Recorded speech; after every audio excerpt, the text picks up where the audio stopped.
তিন শ্রেণীর মানুষের জন্য জান্নাত হারাম। এক, মুদমিনুল খামরিন, নিয়মিত নেশাদার দ্রব্য পানকারী ব্যক্তি জান্নাতে যাবে না, আল্লাহ রসুল বলছেন।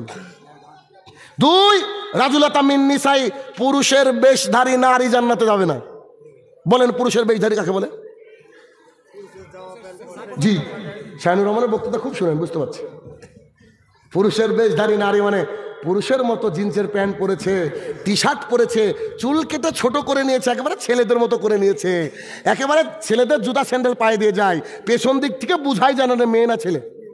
আচ্ছা দেখুন, কলেজ দিয়ে যদি রাস্তা দিয়ে কলেজে যায় দেখবেন বুঝাই জানা ছেলে না মেয়ে। আল্লাহ আকবার, এত পরিস্থিতি খারাপ। কি বলবো আপনাকে, একটা কোচিংয়ে আমি কিছুদিন পড়িয়েছিলাম, কিছুদিন তো 600-700 ছেলে মেয়ে পড়ে, সব ছেলেদেরকে আগে করে নিয়েছি, সব মেয়েরা পিছনে। যেহেতু আমি চশমা পরি, লম্বা একটা রুম, তো আমি মাইক নিয়ে পড়াই, সব বড় বড়, এরা সব পুলিশের চাকরির জন্য। আপনাদের এই মালদা দিনাজপুর থেকেও আছে অনেক স্টুডেন্ট, ওখানে থাকে। তো এখন আমি পড়াচ্ছি, পড়াতে পড়াতে একটা পড়া ধরেছি, তখন আমি একজনকে বলছি, এই তুমি বলো, একটা মেয়ে অমুক বেঞ্চ থেকে পড়া বলো। তো একটা মেয়ে উঠে পড়া বলতে গেছে, আমি বললাম যে তুই না রে, তুই বস, একটা মেয়েকে বলতে বলেছি। তো পরে আবার ছেলেরা বলছে স্যার ওই মেয়ে। কথা বুঝতে পারিনি, ছেলেদের মতো চুল কেটেছে, আর আমি চশমা তো বুঝতে পারিনি। পড়ানো বাদ দিয়ে ছেলে পড়াই না আমি।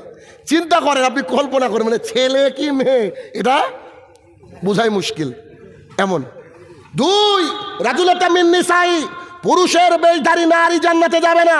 তিন, আর দায়ুস লা ইয়াদখুলুল জান্নাহ, দায়ুস জান্নাতে যাবে না। সাহাবাই কেরামও বুঝতে পারেন দায়ুস কাকে বলে। রাসূল সাল্লাল্লাহু আলাইহি ওয়াসাল্লামকে বললেন যে দায়ুস কি, ভেঙে বলেন।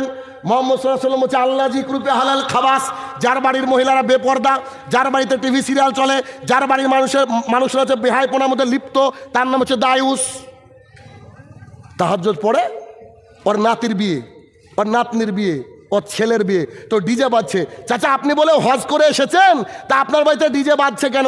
বলছে বাপ একদিন দুদিন একটু আনন্দ করুক না। 31 নম্বর সূরা 6 নম্বর আয়াত, গান হারাম।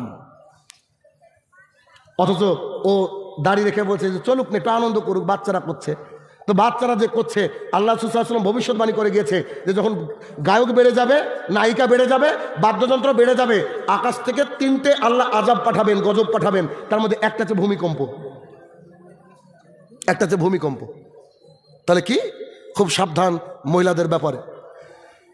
রাসূলুল্লাহ সাল্লাল্লাহু আলাইহি ওয়াসাল্লাম বলেন, এই হাদিসের রাবিও আব্দুল্লাহ ইবনে মাসউদ রাদিয়াল্লাহু তাআলা আনহু, রাসূল সাল্লাল্লাহু আলাইহি ওয়াসাল্লাম বলেছেন, মহিলারা যখন বাইরে যায়, শয়তান তাকে ক্ষিপ্ত করে তুলে, শয়তান তাকে বলে তুমি এটা করো না, তুমি সেটা করো, তুমি সেটা করো না, তুমি এটা করো। মানে এই যে মহিলারা গলায় ওড়না নেয়, বুকে বাদ দিয়ে, এটা শয়তানের প্রলোভন। শয়তান তাকে বোঝায় এরকম করে তুমি ঢাকিও না, এরকম করে এরকম করো না, শয়তান ও বাইরে যায়।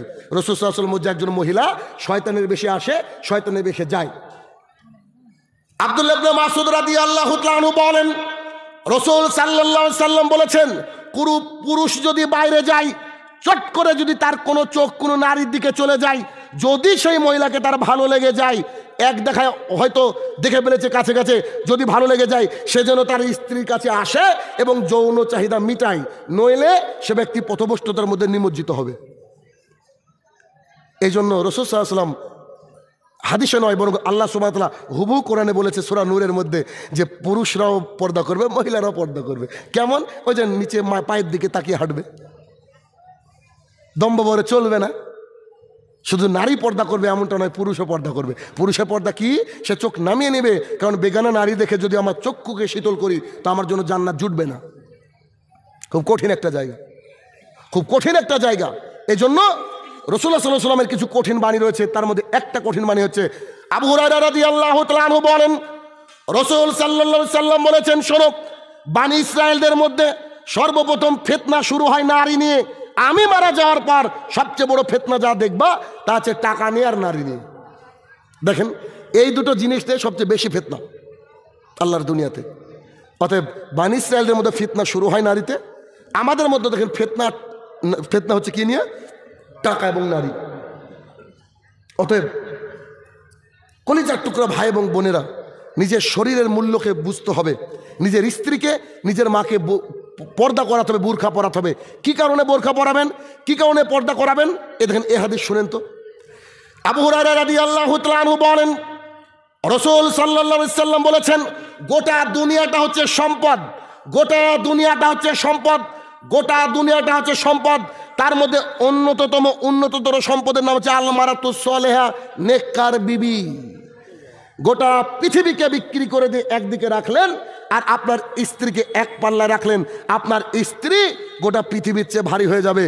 কত যে আল্লাহ তাআলা তাদেরকে মূল্যায়ন করেছেন, কত যে মুহাম্মদ সাল্লাল্লাহু আলাইহি ওয়াসাল্লাম তাদেরকে সতর্ক করেছেন, তারপরেও আমরা আমাদের স্ত্রীদেরকে, মেয়েদেরকে এখনো ঢাকতে পারিনি। এর আমাদের উচিত যে আমার স্ত্রী বাড়িতে যা খুশি পরে থাক, আমার মেয়ে তার মতো তার ঘরে যা খুশি পরে থাক, কিন্তু যখন সে বাইরে আসবে কি করবে?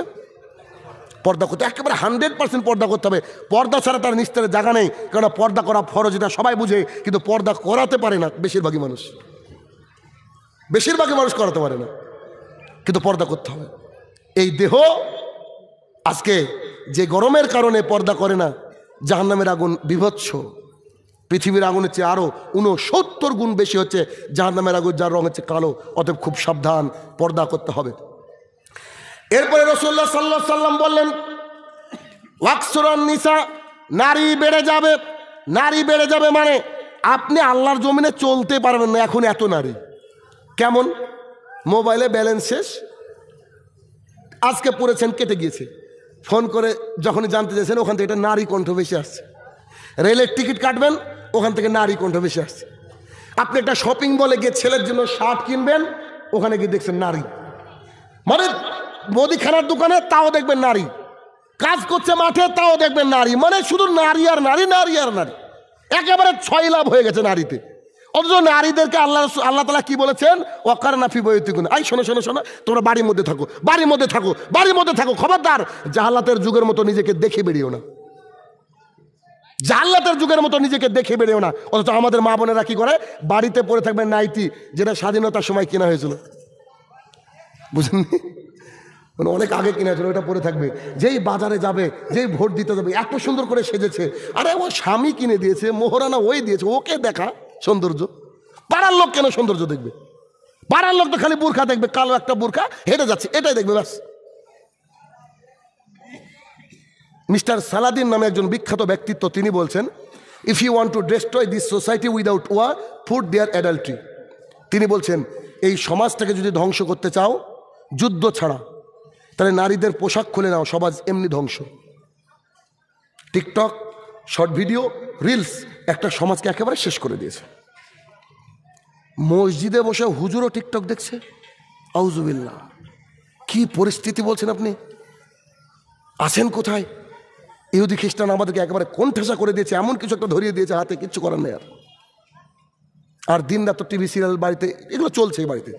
আপনার স্ত্রীকে জিজ্ঞাসা করেন যে মুহাম্মদ সাল্লাল্লাহু আলাইহি ওয়াসাল্লামের 3 জন স্ত্রীর নাম বলে, তো পারবে না, কিন্তু ওকে বলেন অমুক সিরিয়ালের নায়িকা কজন, সব বলে দেবে।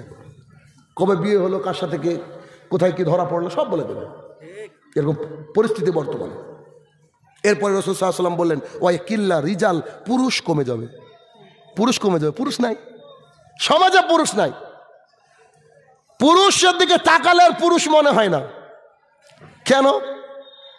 আমি তো লজ্জা দেওয়ার জন্য একটা কথা বলি, যে তোমার স্ত্রী মাসে নামাজ পড়ে 24 দিন, কারো স্ত্রী 26 দিন, কারো স্ত্রী 23 দিন। কেন?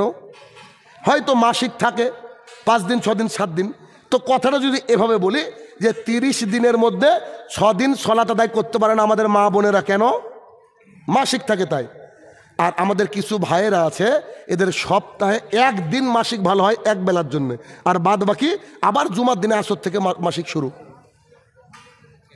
এরা তো পুরুষ না, কথা বুঝেননি?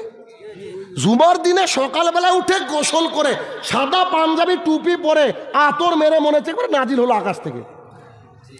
মসজিদে এমন ভাবে যাবে মনে হচ্ছে যে সামনে যিনি ইমাম থাকবে তাকে বলবে যে আপনি সাইডে দাঁড়ান তো, ভাব এরকম। অথচ আসরে আর নাই, আসরে তো নাই, আবার জুমাতে দেখা হবে। রাসূলুল্লাহ সাল্লাল্লাহু আলাইহি ওয়াসাল্লাম বলেছে, মান তারাকা সালাতান মুতাম্মিদান ফাকাদ কাফারা। যে ব্যক্তি ইচ্ছে করে সালাতকে ত্যাগ করবে, 1 ওয়াক্ত যথেষ্ট, ইচ্ছে করে সালাতকে যে ত্যাগ করবে, 1 ওয়াক্ত সালাতকে ছেড়ে দিয়ে সে কুফরি করলো।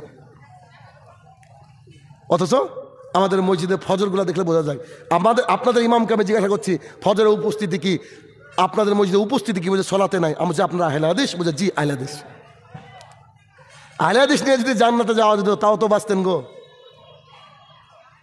আহলুল হাদিস মানে কি জানেন? পৃথিবীতে যেখানে যারা মানুষের রচিত বিধানকে পায়ের তলে ঢেলে দিয়ে, পায়ের তলে দৌড়লে মুছড়ে রেখে দিয়ে আল্লাহ এবং আল্লাহ রসুলের কথা মেনে চলেন না, হচ্ছে আহলে হাদিস। আহলে হাদিসের লোক কখনো দাড়িতে হাত দিতে পারবে না। হাত দিতে মানে ছাটা কাটা কিচ্ছু চলবে না। আহলুল হাদিস মানে কখনো কোটি টাকা দামের প্যান্ট পরলেও প্যান্ট টাকনুর উপরে থাকবে, নিচে যাবে না। আহলুল হাদিস হলে ফজরে হাই আলা সালার ডাকে ঘুমিয়ে থাকবে না, ওকে মসজিদে আসতে হবে। বরফ পড়ুক না কেন তাও ওকে মসজিদে আসতে হবে। মুসলমান কাকে বলে? যে ব্যক্তি তার নিজের ইচ্ছাকে আল্লাহর কাছে সঁপে দিয়েছে, এই হচ্ছে মুসলমান। আমার ফজরে মনে হচ্ছে আমার ঘুম আসছে, কিন্তু মুয়াজ্জিন বলছে আসসালাতু খায়রুম মিনান নাওম। এই তোমরা কি জানো না নাকি সালাত হচ্ছে ঘুমের চেয়ে উত্তম, তাড়াতাড়ি আসো মসজিদে, হাই আলা সালাহ আসো। এখন আমার ইচ্ছা হচ্ছে আমি ঘুমাই, কিন্তু মুয়াজ্জিন ডাকছে, আমি যে আল্লাহর গোলাম, আর একজন গোলামের দায়িত্ব হচ্ছে আমরা গিয়ে মসজিদে সালাত আদায় করব।